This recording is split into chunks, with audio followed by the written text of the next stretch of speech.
Hello hi നമസ്കാരമുണ്ട് സുഹൃത്തുക്കളെ.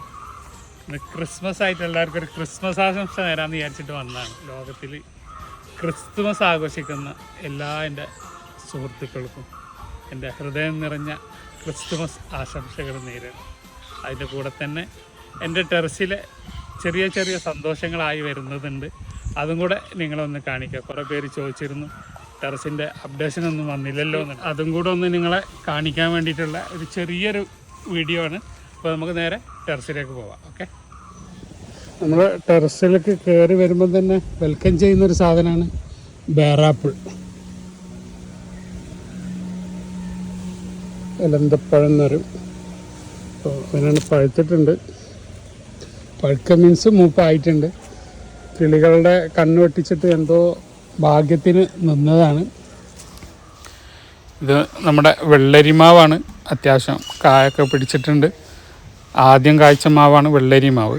അപ്പം സീസണിലെ ആദ്യത്തെ വിളവെടുപ്പും വെള്ളരിമാവ് തന്നെ ആയിരിക്കും. അത്യാവശ്യം കായ പിടിക്കുന്നൊരു വെറൈറ്റിയാണ് വെള്ളരിമാവ്, തിരുവനന്തപുരത്തുകാരുടെ. ഇതാണ് നമ്മുടെ അമേരിക്കൻ സുന്ദരി ഇർവിൻ. അപ്പോൾ പുതിയ തൈകൾ വന്നതിനൊന്ന് ഡ്രമ്മിൽ വെച്ചതാണ്. മെച്ചോറായിട്ടില്ല, ചെറിയ പ്ലാന്റാണ്. അപ്പോൾ അതിന്മേൽ തന്നെ ഫ്രൂട്ട് പിടിച്ചിട്ടുണ്ട്. അപ്പോൾ നമ്മുടെ മിയാസാക്കിൻ്റെ കാരണവരാണെന്നാണ് പറയണത്. എന്തായാലും നമുക്ക് നോക്കാം. ആദ്യമായിട്ട് കാഴ്ചതാണ്. എത്രത്തോളം അതിൻ്റെ റിസൾട്ട് കാര്യങ്ങളൊക്കെ നിങ്ങളെ അറിയിക്കുക. കുറച്ച് തൈകളെ വന്നിട്ടുള്ളായിരുന്നു, വലിയ തൈകൾ കണ്ട്. ജപ്പാൻ്റെ മിയാസാക്കിയും ഇർവിനും സെയിം തന്നെയാണ് എന്നാണ് പറയുന്നത്. എന്തായാലും നമുക്ക് പിന്നീട് അതിൻ്റെ വിശദവിവരങ്ങളൊക്കെ പറയാം.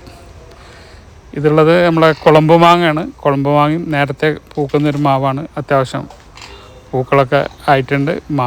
മാങ്ങ ആയി തുടങ്ങുന്നേ ഉള്ളൂ. ഇത് കുങ്കട്ടാണ്, ഇസ്രായേൽ ഓറഞ്ച്. അതൊക്കെ 12 മാസം നമുക്ക് കിട്ടുന്ന സാധനമാണ്. നാംഡോക്കുമായി ഇങ്ങനെ പൂത്ത് ചെറിയ ഉണ്ണിമാങ്ങായി വരുന്നുണ്ട്. ഗോലക്ക് എല്ലാം പൂത്ത് നിൽക്കുന്നുണ്ട്. ഇത് മെൻഡറീനാണ്. മെൻഡറീൻ്റെ ഒന്നിങ്ങനെ സീസൺ കഴിഞ്ഞ് നിൽക്കുന്നുണ്ട്. അപ്പോൾ അതൊക്കെ ഒന്നിങ്ങനെ പറിച്ചെടുക്കാം. ഇതൊക്കെയാണ് ടെറസിലെ ഇപ്പോഴത്തെ ഒരു വിശേഷങ്ങളൊക്കെ. വിശദമായ വിവരങ്ങളൊക്കെ പിന്നീട് തരാം. നാംഡോക്കാണ് വീണ്ടും. അപ്പോൾ അതും പൂത്ത് നിൽക്കുന്നതാണ്. ഇത് ബനാന സപ്പോട്ടയാണ്.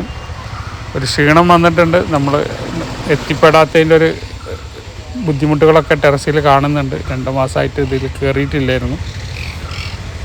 ഇനിയൊക്കെ ഒന്ന് ലെവലാക്കി എടുക്കണം. ചെറിയ ചെറിയ ക്ഷീണങ്ങളും. ഇത് സീഡ് ലൂബിയാണ്. സീഡ് ലൂബി കുറച്ച് വലട്ട് വെച്ചാണ് നമുക്ക് കിട്ടാൻ വേണ്ടിയിട്ട്. അല്ലെങ്കിൽ കിളികൾ കളറാകുന്നത് അവർ തന്നെ കൊണ്ടുപോകും. ഒരിക്കൽ കൂടെ എല്ലാവർക്കും എൻ്റെ ഹൃദയം നിറഞ്ഞ ക്രിസ്തുമസ് ആശംസകൾ. ബായ്, അബ്ദുറസാഖ്.